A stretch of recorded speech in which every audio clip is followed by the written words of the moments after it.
বন্ধুরা আমরা প্রায় সকাল 6টা থেকে ট্রেকিং শুরু করেছি। মজার বিষয় হলো প্রথমে পাহাড়ে উঠে গেছি, তারপর এই রাস্তা থেকে আবার নেমে এসেছি। কি হচ্ছে বুঝতে পারছি না। আর আমি দেখাতে বলবো সুরজিৎকে, এইদিকে রয়েছে একটি রাস্তা আর এইদিকে রয়েছে আরেকটি রাস্তা।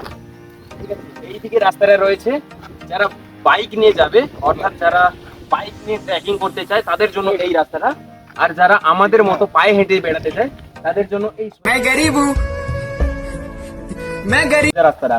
এদিকেও একটা রাস্তা গেছে, কিন্তু আমরা বুঝতে পারছি না যে এই রাস্তাটা কোথায় গেছে। আমরা আগে মেন পরেশনাথ মন্দিরে ট্রেকিং শুরু করব পায়ে হাঁটার রাস্তাটা দিয়ে, অর্থাৎ এই সোজা রাস্তা দিয়ে। বন্ধুরা অনেকক্ষণ ধরে ঝর্ণার আওয়াজ পাচ্ছিলাম। সুরজিৎ কোন দিকে? এইদিকে একটা গলি রাস্তা দেখা যাচ্ছে, সুরজিৎ নিয়ে যাচ্ছে, মনে হচ্ছে এই দিকেই ঝর্ণা পাওয়া যাবে। দেখা যাক। ঝর্ণা দেখতে পেয়ে গেছি আমরা, অনেকে দাঁড়িয়ে আছে এখানে। এই নিচে অনেকেই রয়েছে। ঝর্ণা বলতে খুব একটা বড় ঝর্ণা বলে মনে হচ্ছে না, কিন্তু আওয়াজটা খুবই হচ্ছে। হয়তো আমার কথাটা বোঝা যাচ্ছে না কারণ ঝর্ণার আওয়াজ হচ্ছে, কিন্তু তোমরা যখন এখানে আসবে না, ঝর্ণার আওয়াজ তোমাদেরকে একেবারে মুগ্ধ করে দেবে। এক কথায় বলতে গেলে অসাধারণ। এই দেখো আমরা হেঁটে হেঁটে যাচ্ছি, কিন্তু এখানে এই রকম মানুষ বওয়া গাড়িও দেখতে পাওয়া যাবে, যেখানে মানুষেরা কাঁধে বয়ে তাদের জীবিকা নির্বাহ করছে। এবং কিছু বয়স্ক মানুষ বা যাদের পাহাড়ে ওঠাতে সমস্যা রয়েছে, তারা এই রকম গাড়ি করে ট্র্যাক করে। আর একটা জিনিস দেখাতে চাই, যে সামনে একটা বাবাজি রয়েছে, সেই বাবাজিকে দেখাতে চাই।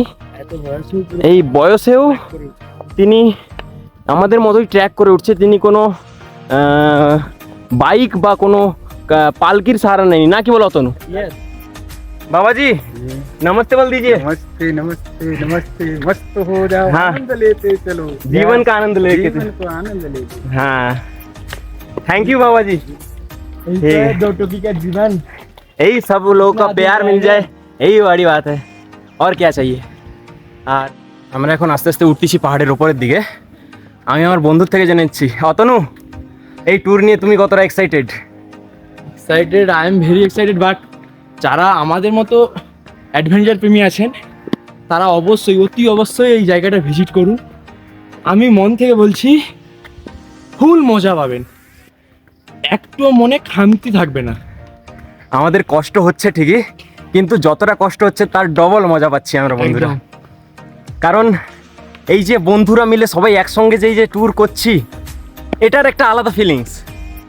আমার অনেক বন্ধুদেরকে বলেছিলাম আসার জন্য, কিন্তু তারা এলো না। এটা তারা জীবনে যে কত বড় ভুল করলো, এদের লাইফ থেকে এই পার্টটা যাদের মুছে গেল একদম। তাদের যেমন উপন্যাসের শেষ পাতাটা ছেঁড়া থাকলে যেমন মনে কষ্ট হয়, তেমন তাদের তেমনই কষ্ট হবে যে তাদের লাইফ থেকে এই পার্টটা মুছে গেছে। তারা যখন আমার এই ভিডিওতে দেখবে, তারা যখন এই মেসেজটি পাবে, তাদের মনে যে কতটা আফসোস হবে যে কেন ওই বন্ধুটার কথা শুনে ওই জায়গাটায় গেলাম না। আমরা হাঁটতে হাঁটতে অনেকটা এসে গেছি, পেছনে বন্ধুরা রয়েছে, কিন্তু একটা সুন্দর দৃশ্য দেখাবো বলে ক্যামেরাটা অন করা।